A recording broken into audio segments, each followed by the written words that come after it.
ఇక చదువుకుంటే విద్యార్థులు ఏదైతే ఈ దేశ భవిష్యత్తు, ఈ తెలంగాణ రాష్ట్ర భవిష్యత్తు, అసలు తెలంగాణ రాష్ట్రం ఏర్పాటుకు ఏదైతుందో మూలం ఇలా విద్యార్థులు నిరుద్యోగ యువత అని చెప్పంటున్నా. తెలంగాణ రాష్ట్ర ఏర్పాటు ఉద్యమానికి మూలం ఏదైతుందో విద్యార్థులు నిరుద్యోగ యువత అని చెప్పంటున్నా. అన్నాడు కేసీఆర్ గారు ఏదైతుందో ఉద్యమ నేతగా ఈ తెలంగాణ ప్రాంత భవిష్యత్తు తీర్చిదిద్దాలనేటువంటి ఒక సంకల్పంతో మెరుగైనటువంటి ఒక విద్యా బోధన సదుపాయాలు తెలంగాణ ప్రాంతంలో కల్పింప చేయాలనేటువంటి ఒక తపనతోని ఈ ప్రాంతంలో నిరుద్యోగ యువతకు ఏదైతుందో ఉద్యోగ ఉపాధి అవకాశాలు మెరుగుపరచాలని తపనతో ఏదైతుందో అని తెలంగాణ రాష్ట్రం ఏర్పాటుకు ఉద్యమించి రాష్ట్రాన్ని సాధిస్తే చివరికి ఏమైందే? ఏదో శాస్త్రం ఉంది, ఈయన కాసి నక్కల పాలు చేసినట్టు అయిపోయిందా? ఏమంత మెరుగైన పాలని చెప్పారు రేవంత్ రెడ్డి కూసురుడు దొర అంటే పెట్టుబడిదారుడు దొర అంటే పెట్టుబడిదారుడు అని చెప్పి అంటున్నా. ఆయనకి ఎంతవరకు ఏదైతే ఫోర్త్ సిటీ కనబడితే తప్ప ఇంకోటి కనబడదు.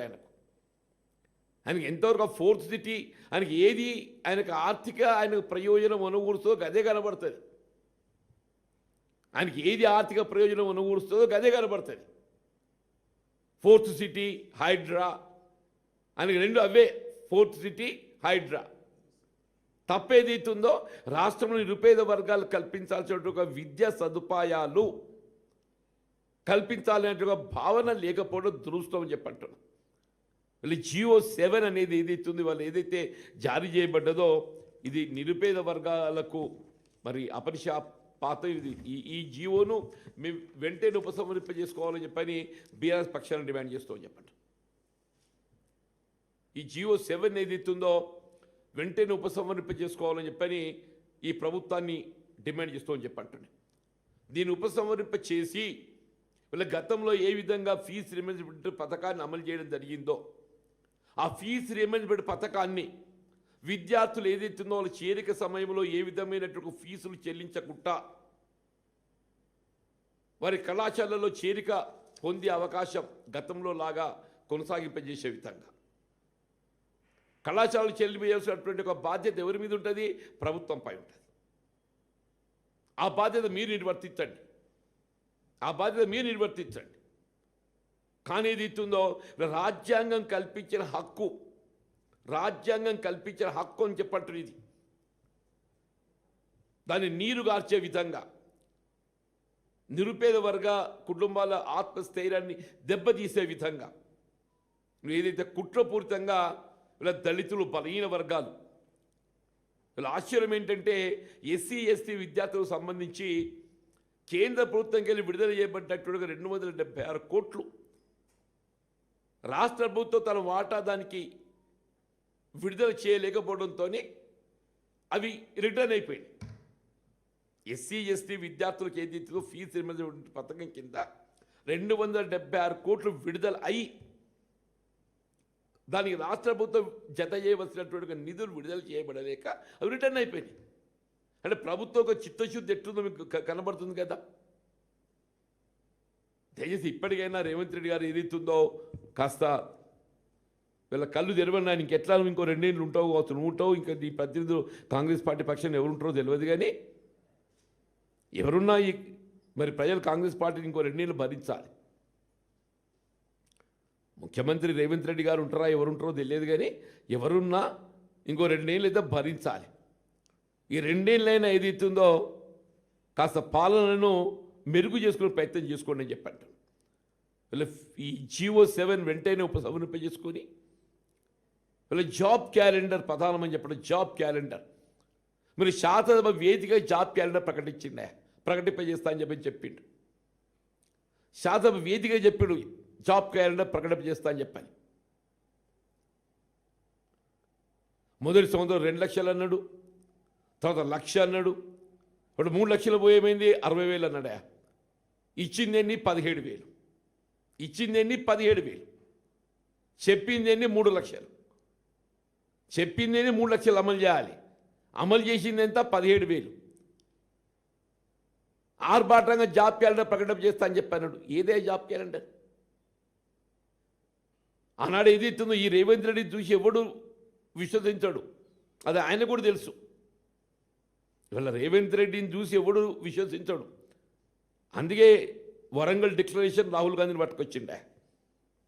రైతు డిక్లరేషన్ కొరకు ఏదైతుందో రేవంత్ రెడ్డి గారు ఎవరు నమ్మడు అని చెప్పని రాహుల్ గాంధీని పట్టుకొచ్చి రైతు డిక్లరేషన్ చెప్పించారు. ఇలా విద్యార్థులు నిరుద్యోగ యువత కూడా రేవంత్ రెడ్డి గారు ఎవరు నమ్మడు కాబట్టి ఏదైతుందో రాహుల్ గాంధీ గారిని అశోక్ నగర్ పట్టుకపోయాడు.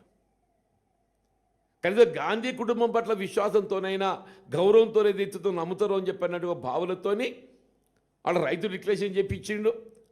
ఈడ రాహుల్ గాంధీని పట్టుకపోయి అశోక్ నగర్ పట్టుకపోయిండే అధికారానికి వచ్చిండు. మరి రాహుల్ గాంధీ గారు ఏదైతుందో ఇవాళ అశోక్ నగర్ రాగలుగుతాడా? ఇలా రేవంత్ రెడ్డి గారు అశోక్ నగర్ పోగలుగుతాడా? దయచేసి ఏదైనా కానీ ఈ GO7 వెంటనే దీన్ని ఉపసంహరింపజేసుకొని యథావిధిగా గతంలో ఏ విధంగా అయితే ఫీజు పథకం అమలు చేయడం జరిగిందో ఇప్పుడు కళాశాలలు చెల్లింపు చేయవలసిన బకాయిలు దాదాపు 10,000 కోట్ల పై చిలుకున్నాయి.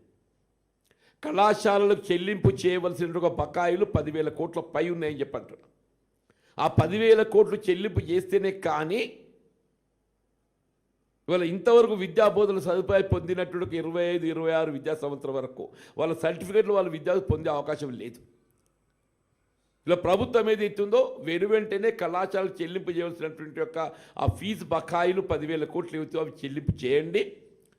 ఇలా భవిష్యత్తు 26-27 విద్యా సంవత్సరాలకు సంబంధించి ఈ GO7 ఉపసంహరింపజేసుకొని గతంలో ఏ విధంగా ఫీజు రీయింబర్స్మెంట్ పథకాన్ని అమలు చేయడం జరిగిందో యథావిధిగా దాన్ని మరింత పటిష్టంగా అమలు చేస్తామని చెప్పని ముందుకు అదర్వైజ్ తీవ్ర ఆందోళన ఎదుర్కోవాల్సి వస్తుందని చెప్పి హెచ్చరిస్తుంది. ఇది ఇంతటితో ఆగేది కాదు. ఇది రేపు విద్యా సంవత్సరం ఆరంభం కాబోతుంది. జూన్లో రేపు విద్యా సంవత్సరం ఆరంభం కాబోతుంది. రేపు విద్యా సంవత్సరం ఆరంభమయ్యే నాటికి ఏదైతుందో మీరు GO7 ఉపసంహరింప చేసుకొని విద్యార్థులపై ఏ విధమైనటువంటి భారం లేకుండా వాళ్ళ చేరిక కళాశాలల్లో చేరే విధంగా గతంలో ఏ విధంగా అమలు చేయడం జరిగిందో అది యథావిధిగా అమలు జరిగేటట్టు చూడాల్సిన బాధ్యత మీపై ఉంది. లేని పక్షంలో ఇవాళ నిరుపేద వర్గాలు SC, ST, BC మైనార్టీ వర్గాలతో ఏదైతే ఉందో తీవ్ర ఆందోళన ఎదుర్కోవాల్సి ఉంటుందని చెప్పని హెచ్చరిస్తున్నాం. Thank you. కరెక్టే కదా. రాహుల్ గాంధీ గారికి ఇంతవరకు కూడా ఇక్కడ తెలిసి రాలేదు ఇక్కడ జరుగుతున్న పాలన ఎట్లుందని చెప్పని. రాహుల్ గాంధీ గారికి ఏది ఇస్తుందో తెలంగాణ రాష్ట్రంలో జరుగుతున్న పాలన ఏ విధంగా కొనసాగుతుందో తెలిసి రాలేదా? ఆనాడు ఏదైతుందో ఆయన వరంగల్ డిక్లరేషన్ రైతు డిక్లరేషన్ చెప్పి వచ్చిండే 2 లక్షల రూపాయలు రుణమాఫీ చేస్తామని చెప్పని ఏ మేరకు అమ్మనిందో వారు గమనించిందా? ఇవాళ ఏదో పెట్టుబడి రాయితీ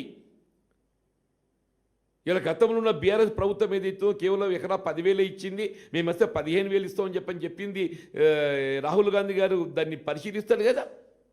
నువ్వు ఏ మేరకు దాన్ని అమలు చేసినవే? ఏ మేరకు అమలు చేసినావు చెప్పంటాను నేను. నిరుద్యోగ యువతకు ఏదైతుందో మొదటి సంవత్సరం 2 లక్షలు ఇస్తా అని చెప్పి, రెండో సంవత్సరం 1 లక్ష ఇస్తా అని చెప్పని 3 లక్షలు 2 నెలలు గడిచిపోయింది కదా. నువ్వు ఇవ్వగలిగింది ఎంత? 17,000 ఇవ్వగలిగామని చెప్పంటున్నా. వీళ్ళ ఫీజు రీయింబర్స్మెంట్ ఈ దేశ భవిష్యత్తు, ఈ రాష్ట్ర భవిష్యత్తు. అటువంటి ఫీజు రీయింబర్స్మెంట్ పథకాన్ని అమలు చేయలేకపోతున్నావు. How can they tolerate Revanth Reddy further?